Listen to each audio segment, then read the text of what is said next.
აქციებზე სიარული დავიწყე საკმაოდ პატარა ასაკიდან 2018 წლიდან მახსოვს, რაც პირველად გავედი, ესე ვთქვათ, რუსთაველსა და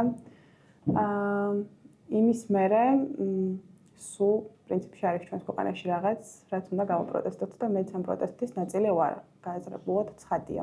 მე ვარ ქეთა ქურასბედიანი, 20 წლის სტუდენტი. უშუალოდ მაგ დღეს თბილისი მოლთან ავყოფილ ვარ, სადაც ასევე ძალიან მწვავედ იყო პოლიციელების მხრიდან სიტყვიერი შეურაცხყოფისთან ფიზიკურიც თავისთავად ფაქტები. მომიწერა შევერთებოდი ცოტა მოგვიანებით, ანუ ეკლესიიდან დავიძარით მსვლელობით საქალაქო სასამართლოსკენ. დაგვხვდნენ ადამიანები, რომელსაც ეცვათ ჯარისკაცის მაგვარი ფორმები, არ იყო ეს ქართული ჯარის ფორმა. ოღონდ და სახე ჰქონდათ დაფარული, ეწოდათ რომ იყვნენ პოლიციელები.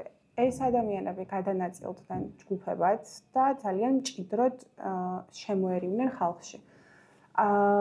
ესე 60-კაციანი ჯგუფები იყო. არც რაიმე დისტანციას იცავდნენ ადამიანებს მოქალაქეებთან და არაფერი. პირველივე რეპლიკა, რაც გავიგეთ ჩვენი მისამართით, იყო საკმაოდ უხამსი. მივირთმევდით, რა დროსაც ერთ-ერთმა მათგანმა გითხრა, რომ აბა რამდენი კრუასანის ჩადებას შეიძლება ერთად პირში.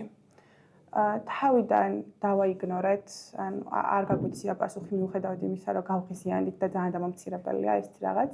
რაღაცნაირად ისე ახლოს იყვნენ ეს ადამიანები ჩვენთან და როგორც უკვე ვახსენე, იმდენ ბევრი იყო მათი რაოდენობა უშუალოდ აქციის მონაწილეების რაოდენობაზე, რომ რაღაცნაირად ეტყობოდეთ, რომ ეს პროვოკაცია, დაკავება, როგორც ხდება ხოლმე, ეს იყო მათი მიზანი, სხვა არაფერი. ამიტომ ვეცადეთ, რომ გავცლოდით და საერთოდ გადავიწეთ ქუჩის უფრო მეტად ტროტუარისკენ. შემდეგ იყო კიდევ იმავე სექსუალური შინაარსის, ასე ვთქვათ, კომენტარი, რომ აბა რაღაცა ჩემთვის რამ ხელაზე გააღებ პირს.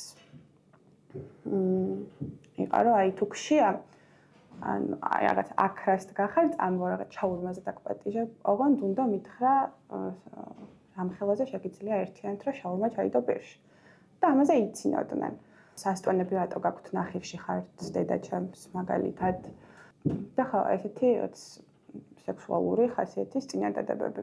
იმავე ადამიანს ეს ბიჭი, რომლის ფოტოც მაქვს მე მაგალითად და არ ვიცი თუ არსებობს მართლა ამ ქვეყანაში რაიმე საგამოძიებო სამსახური, წესით არ უნდა გაუჭირდეთ დადგენა, მაგრამ მაგის იმედი არ გვაქვს არავის.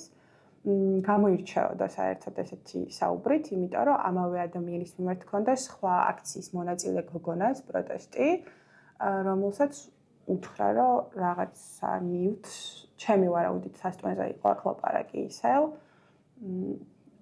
რაღაც გაგიკეთებ უკანალში, ოღონდ ეს ძალიან უხამსაც იყო ეს კომენტარი.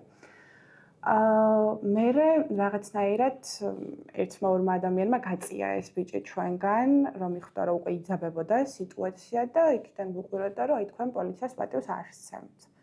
და ამიტომ გელაპარაკებით ესე, ანუ თითქოს ეს იყო. მიუხედავად იმისა, რომ ჩვენ არ დაგვიწყია არც რაღაც უპატივცემულობა არ გვიხატავს არც ერთ სამართალდამცველის მიმართ და არაფერი. დღემდე არც ერთი ადამიანი, რომელმაც ძალას გადაამეტა, არ დასჭილა. ამ ადამიანებს აქვთ სითამამე და პრინციპში გარანტია იმის, რომ მათ არავინ არ გაასამართლებს. ხალხი ხელს მოგონწი.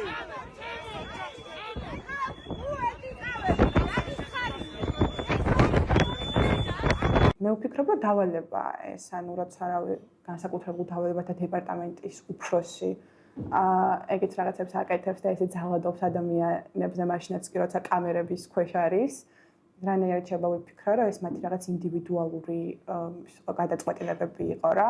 და რა ემსახურება ისევ და ისევ, რასაც ეს თვალსაჩინო ცემა ემსახურება დაკავება, რომ რაღაცნაირად ჩაკლან პროტესტი ქალებში რაღაცა ამ დამცირებით დაუცველობის შეგრძნება გაგიჩინონ, იმიტომ რომ ძალიან კარგად იცის ჩვენმა ხელისუფლებამ ამ თვალსაზრისით რაც უბი სიტუაცია ქვეყანაში და რამდენად მძიმეა ქალებისთვის ესეთი რაღაც